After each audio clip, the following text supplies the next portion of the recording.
Hello everyone, welcome back to Era Education tutorials. तो आज के अपने इस लेक्चर में मैं एक नए वंश के बारे में आपको बताऊंगी, जिसके बारे में हम अपना नया कोर्स स्टार्ट करने जा रहे हैं। तो आज मैं आपको मुग़ल वंश के बारे में बताऊंगी कि हमारा नेक्स्ट जो कोर्स या टारगेट क्या रहेगा। हम उसके मुग़ल वंश के अंदर किन किन शासकों के बारे में पढ़ेंगे। इससे पहले हम अपनी मेडिवल हिस्ट्री में दिल्ली सल्तनत के कोर्स को कंप्लीट कर चुके हैं और दिल्ली सल्तनत से रिलेटेड सारी सीरीज़ आपके चैनल पे पड़ी हुई है। तो चलिए देख लेते हैं मुग़ल वंश। मुग़ल वंश का जो पूरा टाइम पीरियड है वह 1526 से लेकर 1858 ईस्वी तक का रहता है। इस करके जो मुग़ल वंश है, जो मुग़ल वंश के शासक हैं, वह लगभग 300 वर्षों तक भारत पर राज करते हैं। और इस करके जो हम लोग हैं अपने इजी तरीके से पढ़ने या याद करने के लिए मुग़ल वंश को टू टाइम्स में डिवाइड कर देते हैं। जैसे कि मैंने आपको क्लासिफिकेशन ऑफ हिस्ट्री में पहले भी बताया हुआ है कि पहले जैसे प्री मुग़ल में, या जैसे उसको हम ग्रेट मुग़ल भी बोल देते हैं कि तो प्री मुग़ल में हम टाइम पढ़ते हैं 1526 से लेकर 1707 ईस्वी तक का।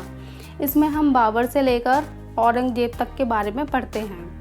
और जो नेक्स्ट टाइम है वो है पोस्ट मुग़ल। इसमें क्या है 1700 औरंगजेब के बाद का, यानी 1707 से लेकर 1858 ईस्वी तक का पूरा इतिहास हम पढ़ेंगे। उसके सारे जो उसके टाइम के अंदर जितने भी शासक आएंगे उनके बारे में हम जानेंगे। हालांकि जो 1526 से लेके है 1707 ईस्वी के अंदर आने वाले जो शासक हैं, जो बादशाह हैं, वो सारे इम्पोर्टेंट होंगे और वो ही ज़्यादातर उनसे रिलेटेड आपके एग्ज़ाम में क्वेश्चन पूछे जाते हैं।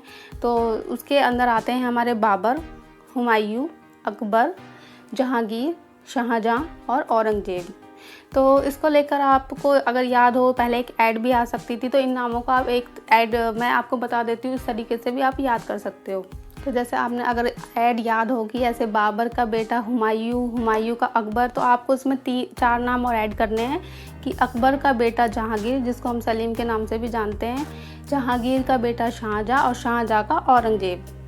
तो ओके है। और फिर इस बाद में जो हमारा लास्ट बादशाह है मुग़ल वंश का, वो होता है बहादुर शाह।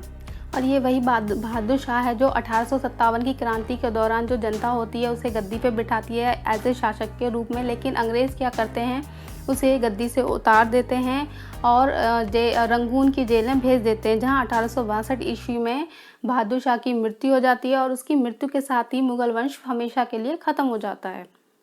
तो यह थी सारी मुग़ल वंश से रिलेटेड एक छोटी सी जानकारी। इसके अकॉर्डिंग ही हम अपने आगे आने वाले लेक्चर्स में पढ़ेंगे और नेक्स्ट लेक्चर में मैं आपको बाबर के बारे में पढ़ाऊँगी।